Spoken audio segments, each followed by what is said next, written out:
Scripture text comes from the book of James, New Testament book, the book of James, second chapter, 26 verse, James 2:26. From the King James Version of the Bible, we read these words.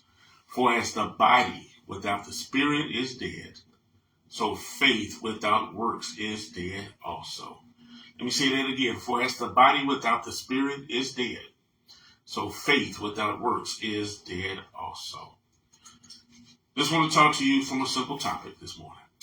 Faith without works is dead. There was a man who bought a watch. He bought it at a flea market, a rummage sale. He bought this watch because he was a collector of watches. He was a keeper of watches. He loved watches. He bought this watch because it was a good watch. He knows his watches. And it was at a very good price. You could say a steal, if you will. He bought this watch, but the watch was just watching. The hands on the watch weren't moving. There was no ticking sound. So he took it to the place he normally takes his watches when they need repair. He took it there. He took it to the gentleman there, and he said, I just bought this watch, and it is not working. Man said, well, let me take it in the back. Let me look at it. Let me take it in my shop in the back. Let me look at it, and I'll tell you what it is. He said, oh, I can tell you it's not doing anything. It must need a battery. Man takes it in the back. He comes back. He says, sir, that watch is dead. He said, I told you it needs a battery. Just whatever battery it needs, go ahead and get it for me. And, I'll pay you as always. I've been coming to you for years. Just give me the battery. I'm in a rush today. Man says, no, you don't understand. The man who fixes the watch says, you don't understand. The watch is dead. I can put a new battery in it, but the watch will still be dead. He says, what do you mean you can put a new battery in this watch and the watch will still be dead? He says, you got to understand. See, let me show you your watch. He brings the watch out. He shows it to him. He says, this watch is a mechanism. You see the face on it? It has a face. It has the hands. It has the numbers. It's a mechanism. This mechanism requires a power source. That battery is the power source. I tested the battery that's in it. The battery that's in it has power. He said, okay, then, well, why are you telling me that my watch is dead? He said, I'm telling you that your watch is dead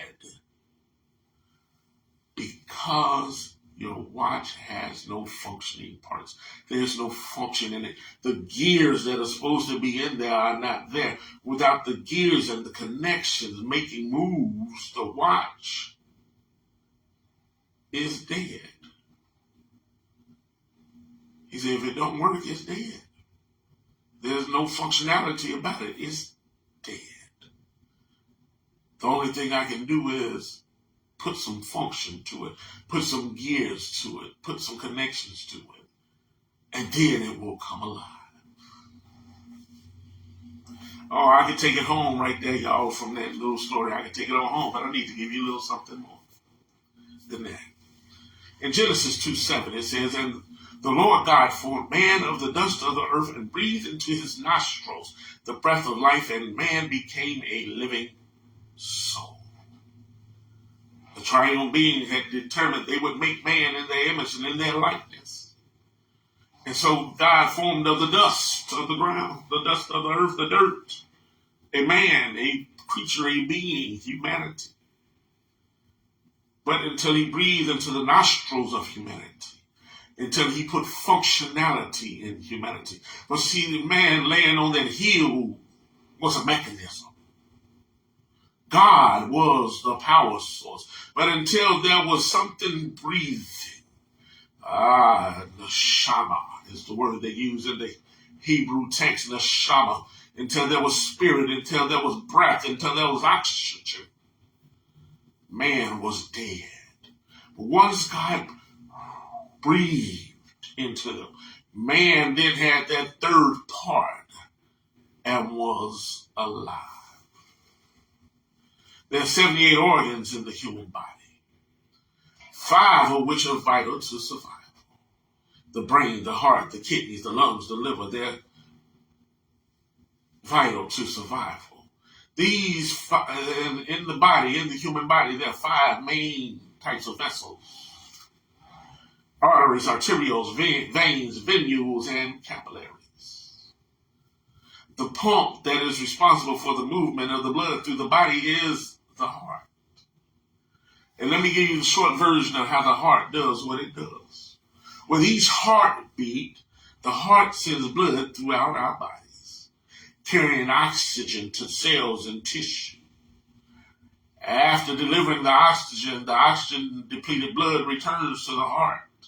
The heart then sends the oxygen depleted blood to the lungs for reoxygenation. That blood is sent back to the heart and redistributed to the body. Without this oxygenation process, the body cannot and will not function. In other words, without the oxygen, without the breath, without the spirit, we are dead. That is why after 6 minutes without oxygen, a person is declared to have permanent, irreversible brain death. Without oxygen, without the breath, without the spirit, the body is dead. I probably should have warned y'all that we're going to move fast this morning. I'm going to get you through this and let you go on your day, but I'm going to get this to you. The same principle of how we need oxygen in our body applies to the situations in our life. That's why our text states was the body without the spirit, the neshama in Hebrew, and in Greek text says the pneuma is dead. So faith without works is dead also. Faith without ergon is the Greek text, ergon, meaning action. Faith without action, without activity. Faith without some kind of working is dead also. One, being a person or a situation, can have a power source. You can believe in deity. You can have God in your situation. You can have your mechanism. You can have faith in whatever it is in that situation that you believe is going to happen. Faith, the substance of things, hope for the evidence of things unseen. You can believe and think on it and believe it's going to happen all you want.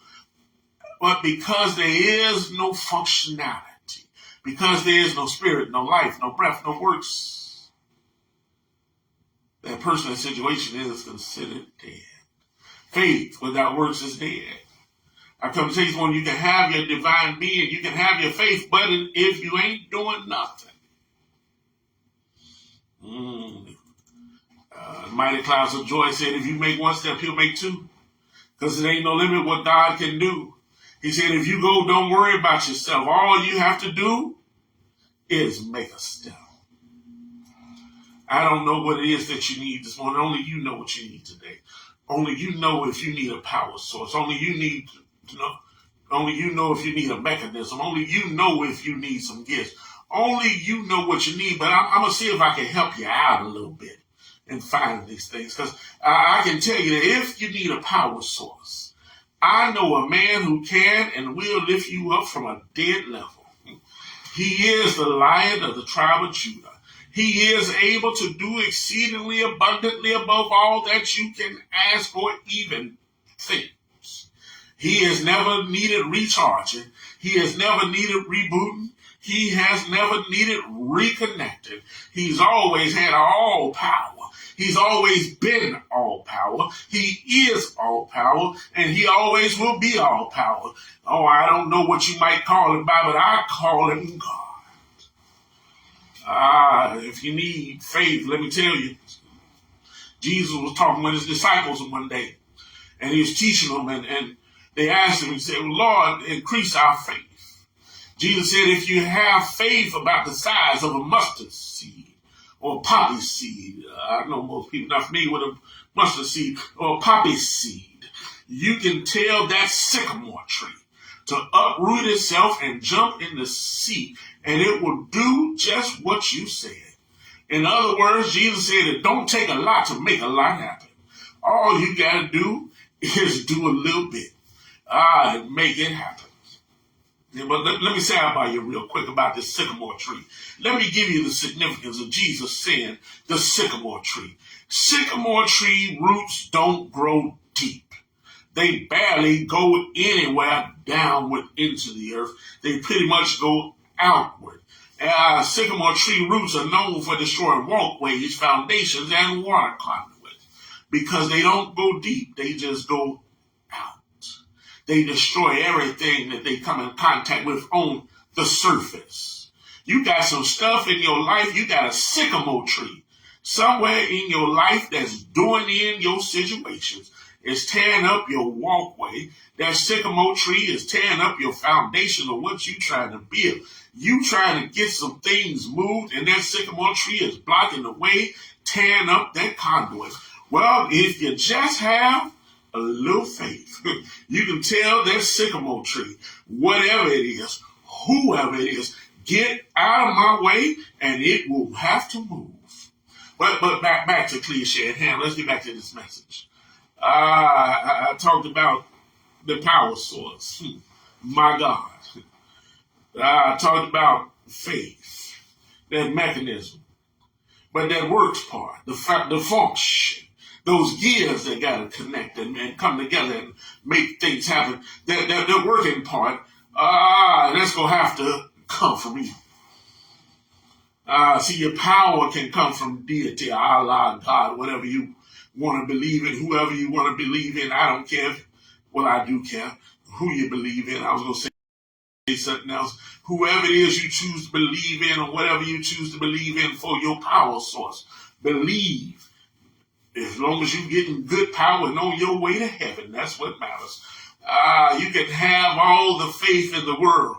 You can have faith the size of a mustard seed, or you can have faith the size of a tree, an acorn, whatever you want it to be. But if you're not doing any work, if there's no function going on, just like with that watch, there was a mechanism, there was a power source, but it didn't have functioning gears. If those gears aren't in function, it is dead. Let me point you in the right direction for the sake of my assignment. If you look in the book of 1 Samuel 17 chapter, you see David sent by his daddy to take food to the soldiers, food to his oldest brothers, and to the captains of the army while they fight the Philistines.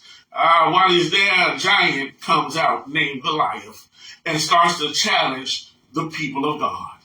Everybody starts running, everybody's scared, and David wants to know, who in the hell does this man think he is, calling out my God and challenging my God's army like he's somebody? And why y'all running? David wants to know what will happen to the man who slays Goliath. Oh, everybody started looking at you. You the youngest boy. You ain't got no business talking about no war. You just a shepherd. You ain't got no business talking about fighting no giant. Yeah, you a little conceited, arrogant something, always trying to prove yourself to somebody. This ain't your battle. Go on back home. David said, no, it ain't my battle, but it is the Lord's. David professed a power source. They wanted to give him some. Saul heard what he wanted to do. Saul wanted to get rid of him anyway. So Saul figured, okay, let me go send him on out here, and I'm done with David. He can get killed. I ain't got to worry about what I know is coming. See, there's that sycamore tree right there. There's that sycamore tree. He's trying to destroy what he know is coming. David is supposed to come to the throne, and he's trying to stop it from happening. So David has a mechanism. They tried to give him somebody else. He said, no, I'm going to go out here with what I know. He had a mechanism. He had faith that he could slay this giant. So what did he do? He put some work in it. He took a rock, put it in a sling, busted him in his head, brought him down his sides, took a sword and chopped his head off. If you look in the book of 1 Kings, the 17th chapter, you'll see where Elijah the Tishbite, the prophet of God, he told Ahab there would be famine in the land. There would be famine. There would be a drought in the land because of the drought. Famine was coming. Ahab don't like that, but Elijah don't care. He doing God's work. God told Elijah, don't worry. I'm going to feed you down by the brook. Just go down by the brook every day. I'm going to have a raven bring it to you. Every morning, every evening, ravens brought him food. They brought him some meat, and they brought him bread. He drank from the brook until the brook ran dry. What do you do when your water runs dry? That's another sermon for another time. You turn to God. I'm going to tell you right now, you turn to God. Because when he prayed to God, God said, well, go on down to Zarephath. I've already talked to a widow down there that's going to take care of you. Ain't it good how God has set it up before you get there? He gets there, he sees the widow woman. He says, hey, can you bring me some water? She went to go past him to get the water. He said, you know what? Instead of that, why don't you make me a little cake? She said, well, I just got a little bit of flour and a little bit of oil, and I'm going to make this little bit of cake for me and mine, and we go eat it, and that's all we got, and then I guess we die. He said, no. I'm going to tell you, I already talked with the Lord about it. If you make me this little cake, your flour bin will never run empty, and your oil jar will never go empty either. The woman listened to what he said. She'd already been talked to by God. Because of her works, he put in the work, she put in the work. He got fed. Elijah did the work, he got fed. She did the work, and the Bible says that she never ran out of flour nor oil as long as that drought was going on. Ain't God great? Well, let me take you to the New Testament, into the book of Matthew, the 9th chapter. Jesus walking by, and there's a woman who had an issue of blood. She's been seeing doctors for 12 years. She's been seeing snake charmers for 12 years. She's been seeing everybody she can, taking that snake oil for 12 years. But nothing's happening. But she got up that morning and said, if I can touch the hem of his garment, I shall be made whole. She had a power source, which was her God. She had a mechanism, which was her faith, that if she could just crawl through the crowd and get there and touch the hem of his garment. She said, I don't need him to touch me. I don't need to touch his shoulder. I don't need to touch that. If I could just get the little bottom piece of his clothing, I'll be all right. She did that, and Jesus immediately, everybody touching on him as he passed through the crowd. But when she touched his hem. He said, hey, who touched me? They say, oh man, all kind of people touch. He said, no, but this touch was a little bit different. And he looked at the woman, he said, your faith has made you whole. She did the work. She could have sat at home. She could have sat at home and said, oh God, if I could just get there and touch the hem of his garment, I know I could be made whole. But I can't get there. I'm too sick. I'm too weak. I can't get through that crowd. But because she got up and she did the work. Let me give you one more and we go get out of here. If you turn into the book of Mark, the 10th chapter, you'll see the story of blind Bartimaeus. Blind Bartimaeus is sitting on the roadside begging. Anybody got spare change? Anybody got spare change? Hell blind. Anybody got spare change? He is sitting there, hat in hand, begging. Until Jesus comes by. And he heard that Jesus was passing by. And he said, Son of David, have mercy on me. Jesus stopped and looked. Because at first he just saw a beggar. He knew blind Bartimaeus was a beggar. But he said, Son of David, have mercy on me. He said, what will you have me to do? Sometimes you got to tell the Lord what you want him to do. Because the Lord will see what you're doing. And what you're doing is not what you say you want. Sometimes you're antithetical to yourself. And the Lord needs to hear from you what it is that you really want. He said, Lord, I want to see. Jesus said, thy faith hath made you whole. Thank you, blind son of Timaeus. That's what Bartimaeus means, son of Timaeus. Thank you, son of Timaeus, for that sermon. Because see, what you're not seeing there, see, Timaeus let us know. Contrary to the first three, not every function will be active. Not every work is an active work. Not every movement, not every employment is inactive. Some functions, some works will be passive. Sometimes you got to put in the work, you got to make the moves, you got to do what you do. But there are some times when all you can do is call on the Lord. That's work. Calling on the Lord. That's what blind Bartimaeus did. He didn't rub himself. He didn't slap himself. He didn't try to roll over to him. He just called on the Lord. Sometimes all you can say is, Father, I stretch my hand to thee. No other help I know. If thou withdraw thyself from me, whither shall I go? Sometimes you got to do like the old church used to do and say, I need thee. Oh, I need thee every hour. I need thee. Bless me now, my Savior. I come to thee. Sometimes you just got to call on the Lord. That's your work. Maybe you can't get up and do what you need to do, but just to call out on your faith. Because you got a power source. You got a mechanism. But you got to do some work. I don't know about you. But let me tell you, no matter if your works are active or passive, you got to do something. I don't know what it is that you can do, if you can do passive or active. Sometimes you got to do both. Let them know, Lord, I need you. I'm making this move and I need you to be with me, lead and guide me along the way.